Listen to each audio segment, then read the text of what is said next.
Well, greetings again. Greetings. In this instalment, we're going to have the open discussion of the paper 002B. It's titled The Shema, and this paper explains the theology of the Shema and the structure of the Bible. So thank you, Wade. Thanks, Martin. The Shema is based on the concept, Hear, O Israel, the Lord our God is one Lord, translated from the Hebrew, which is Shema Yishrael, Yahovah Elohenu, Yahovah Ehad. Now this deals with the worship of the one true God. Deuteronomy 6:5 is integral to the Shema, and it follows on as, and you shall love your God, you shall love the Lord your God with all your heart and with all your soul and with all your might. Now that's the function of the Bible, is dealing and with worshipping and following under the laws of the one true God, Eloah, who became the Elohim. Now, Eloah is the name of the one true God. Strong's Hebrew Dictionary 433, Eloah. He created all of the Elohim, the sons of God. That's, he created Christ, he created Satan, he created all of the morning stars and all of the Elohim. And he is the central object of worship and control and will of the universe. And it's most important that we understand that this triune God has been superimposed on Christianity under false pretenses by Satan and those who follow him. The structure of worship is geared through the entire Bible, dealing with how the temple was created, and we'll also look at shortly how God established Israel as the focal point, training point of the faith under Messiah. And Messiah was created and made the Elohim of Israel under Deuteronomy 32 verses 8 to 9. He became the angel of the presence. He spoke with the patriarchs. He wrestled with the patriarch, and he literally trained Noah, Abraham, Isaac, Jacob, and Israel was to be his inheritance. And from that sequence, all the nations of the world were to be called and dealt with. In this, the structure of the Shema, we deal with and try and explain, and we do explain and try, the structure of the nature of God, who the Yahovah is, who Yahovah is. You've got people saying things like, oh, the name of God is Yahweh. That's not true. And Yahovah is a third person form of the verb, which means he causes to be. Now, Yahovah has a number of beings. The angel of Yahovah, paper number 24, explains that it's an honorific conferred on all of the Elohim who come as messengers for the one true God. So many people can be called Yahovah and were in Abraham's time, in Genesis 18 and 19, 3 Yahovahs came to Abraham, and then two of them went to Lot in Sodom and Gomorrah, and the third stayed with Abraham. And then those 2 Yahovahs, as they were all referred to as Yahovah, they took Lot and his wife and 2 daughters out of Sodom, and then fire was rained down from Yahovah in heaven. There was a Yahovah stationed above them, and he then destroyed Sodom and Gomorrah and the cities of the plain with fire from heaven. So there were 4 Yahovahs at the one time talking to Abraham and Lot in Genesis chapters 18 and 19. So that's not the name of the one true God. It merely is an honorific, and they referred to them as Yahovah, which meant he causes to be. They were referring as an honorific to the Creator God, Eloah, who was Yahovah of hosts. And that duplicity comes into the text of the Bible all the time, and unless you don't understand that, you really don't get it. You won't be able to unravel the meaning, the true meaning of the biblical texts. Now, Yahovah is the Jews, when they are talking about Yahovah, they always will render that as Elohim. When they are referring to Yahovah, they will always render that as Adonai. Right. So that makes a distinction between the subordinates who carry the name Yahovah, unless it's Yahovah of hosts, and Yahovah, who is the one true God. Right. And so all of these names are important, and they should be understood. We explain them in this text. It helps you get to the different references and who they were. It talks about the names of God. It talks about the Elohim as a plurality, Eloah as the one true God. And that's, you think that the Muslims have it wrong because they say Allah? No, they don't have it wrong. That is the Arabic equivalent of the Eastern Aramaic, which was Eloah. And that is the equivalent of the Hebrew Eloah. So there is only one true God, and it's Eloah. The biblical structure shows that again and again and again. And Wade, what would you say to those people that say you can't mention the sacred names of God, or they put little asterisks in there? That's nonsense.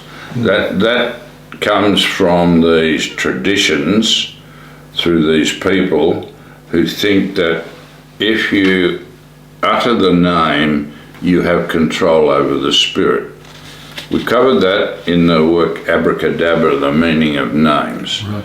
And this not mentioning the name means, you see, if you mention the name, then they'll get their sorcerers to utter that name and then seize control of the being that is of that name.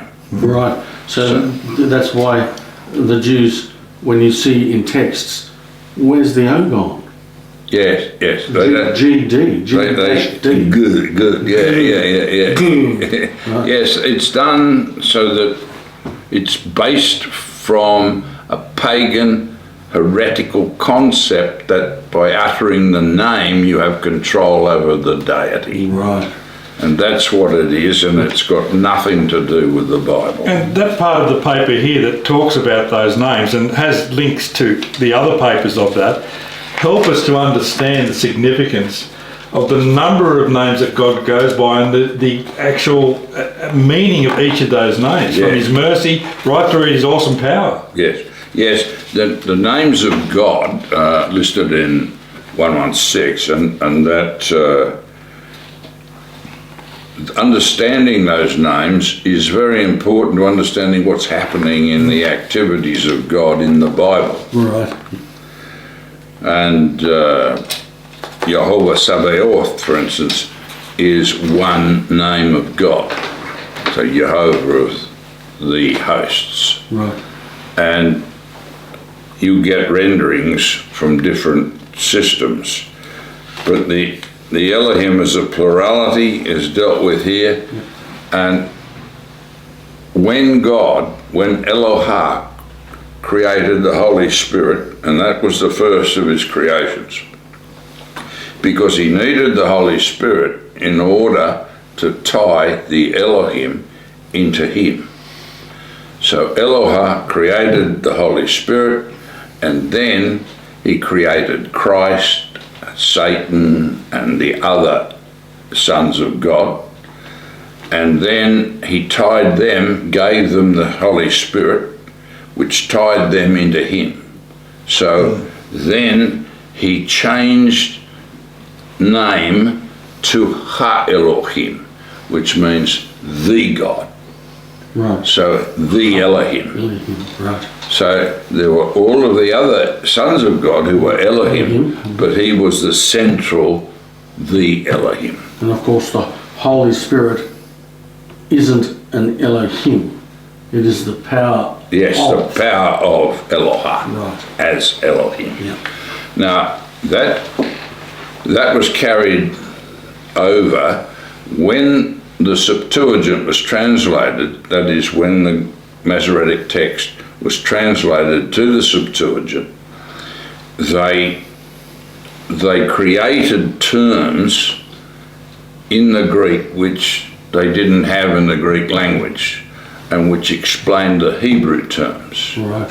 So some of the Greek terms for God, for instance, they would develop as Ho Theos instead of Ha Elohim. So Ha Elohim became Ho Theos. And they used the different cases, the nominative and accusative case, to make a distinction between the God, Ha Elohim, and the subordinate gods, the sons of God. Right. So that's not developed, and the Trinitarian theologians avoid that like the plague. Right. Yes. And it does not do anyone any favours. And I found, well, yeah, that's very detailed and easily read and explained here. It's not like you have to be someone very proficient in Hebrew or Aramaic to understand it. It's there. The names are there. They're quite easy to understand. And then I notice you go on that it also helps to explain the structure of God's, even of the tabernacle and the reflection of all that through the heavenly government of God. Yes, it's you see, the whole purpose of the creation was so God could develop humans as the next part of the Elohim, so that they would become joined together, and He extended the Elohim to incorporate the humans, right. And He used the humans to train the heavenly hosts of the existing Elohim, so that all the sons of God got responsibility for training the human species, and that then developed them as responsible Elohim. Yes, right. Yep. But of course, Satan, 1/3 of the host, didn't like that. They didn't like having to deal with us because they thought we were inferior. It's a bit like racism, where you think there's one of the races is not really up to your standard. Right. And Spiritual racism. yes, it was spiritual racism, where they didn't want us being created because we wouldn't be good enough. Right. We will never be able to be higher than them now. Yeah, and that's the way it happened. Yeah. And we'll discuss that in the vineyard of God when we deal with what the purpose of Israel was. But this is critical to an understanding of the structure and nature of God. Yeah, I was just going to mention in that it goes on and talks about the morning stars, which, people think, well, God's a morning star, Christ is the morning star, and it goes on to explain what those morning stars really are. Yes. Satan was a morning star. Yeah, that's right. Right, a fallen He is star. the current day star of this planet. That's right, he is the current day star of this planet right now, Yeah. and Christ is going to come and replace him. Yeah, that's exactly right. And it's, again, it talks about cherubim. It goes right through the structure of these. The Logos. The working of the terminology logos, and again, what a concise paper. Yeah. And again, available free of charge, no charge on these papers. One of the things that I noticed was that out of Freemasonry, and particularly in the US, they talk about how Christ and Satan are have the term morning stars. Therefore, they jump to the conclusion that Christ and Satan are the same being. They're just two sides of the same coin. And I've heard them say it. I know that's the doctrine. And I've had one of the ladies of the Eastern Star, which is the female branch of Freemason, was writing to me to tell me that. So I said, I'm sorry, you just got on the wrong tram, lady. But anyway, I did explain to her why it was wrong. And it goes on that Leah Wade in the paper, and it touches the Shema in the Quran. So it's the Islamists, of course, have got a lot of truths which the world doesn't think it does have. Yes, what you have to understand with Islam is that when Christ ordained the 70, they were from different parts of the world. For instance, one of my relatives was ordained by Jesus Christ from Britain. And he went there with Joseph of Arimathea, who was his uncle's grandfather-in-law. Wow, right. Because Joseph's daughter married Brown the Blessed, my 49th great-grandfather. And his daughter, their daughter, married Arviragus, king of the Silurians, and he gave the hides of land at Glastonbury, the 12 hides of land, to the church. And Aristobulus went there after he was ordained, and he built and organised the church in Britain. But what happened was that also they went through Arabia and the Middle East. They went down into Nabatea. They established a church at Becca, Petra. They established churches in Damascus, and then they established a church at